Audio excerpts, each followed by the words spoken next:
Halo semuanya, perkenalkan nama saya Januaria Putri Kahyani dengan NIM 23301070200036, Program Studi Ilmu Administrasi Negara Universitas Palangkaraya.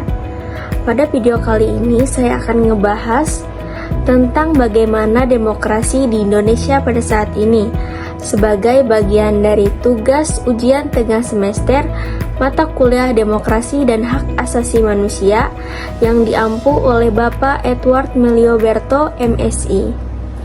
Semoga pembahasan ini dapat bermanfaat dan memberikan wawasan yang lebih mendalam bagi kita semua. Mari kita mulai pembahasannya. Nah, sebelum kita membahas lebih dalam, kita harus mengetahui itu apa yang dimaksud dengan demokrasi. Demokrasi adalah sistem pemerintahan yang dimana kekuasaan tertinggi berada di tangan rakyat. Dalam demokrasi, rakyat berpartisipasi dalam pengambilan keputusan politik, baik secara langsung maupun melalui perwakilan yang dipilih.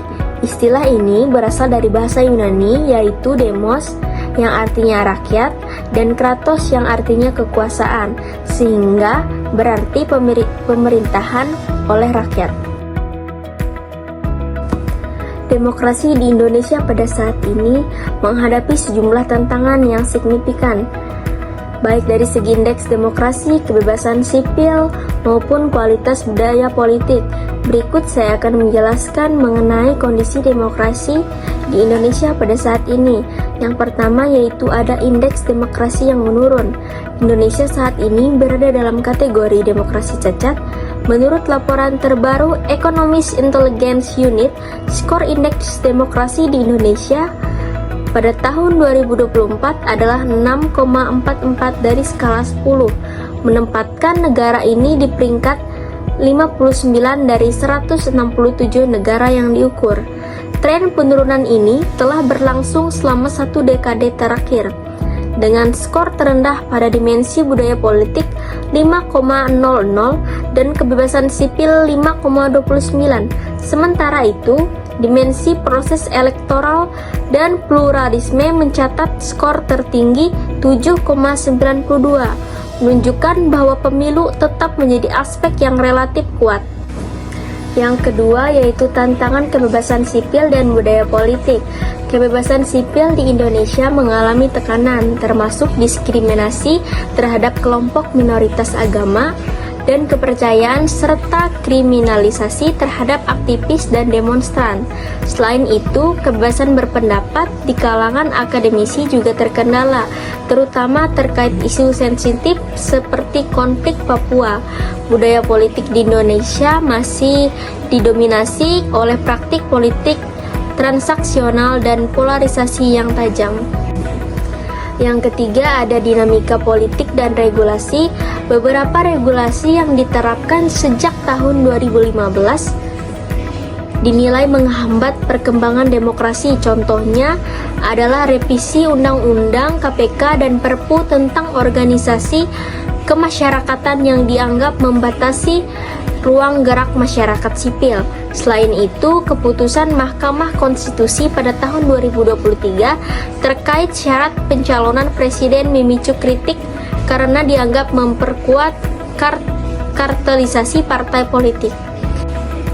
Yang keempat yaitu pasca pemilu 2024, pemilu serentak tahun 2024 telah menghasilkan pergantian kepemimpinan nasional dari Presiden Joko Widodo ke Presiden Prabowo Subianto.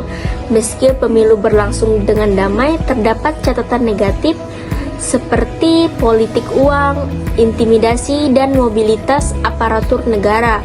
Oleh karena itu, sejumlah pihak menyerukan konsolidasi demokrasi untuk mengatasi polarisasi politik dan memperkuat institusi demokrasi. Yang terakhir yaitu yang kelima ada oligarki dan liberalisme. Demokrasi di Indonesia sering dikritik karena cenderung liberal daripada berbasis nilai Pancasila. Oligarki politik masih menjadi masalah utama, dengan kekayaan negara hanya dinikmati segelintir elit. Pemilu seringkali hanya menghasilkan politik tanpa visi kenegarawan yang kuat. Harapan untuk kedepannya yaitu bisa memperbaiki kondisi demokrasi dengan cara memerlukan penguatan institusi pemerintahan yang mendukung kebebasan berbicara dan berserikat serta penghapusan praktik politik transaksional. Demokrasi substansial berbasis nilai Pancasila menjadi cita-cita yang harus diwujudkan agar sistem pemerintahan lebih inklusif dan adil bagi seluruh rakyat Indonesia.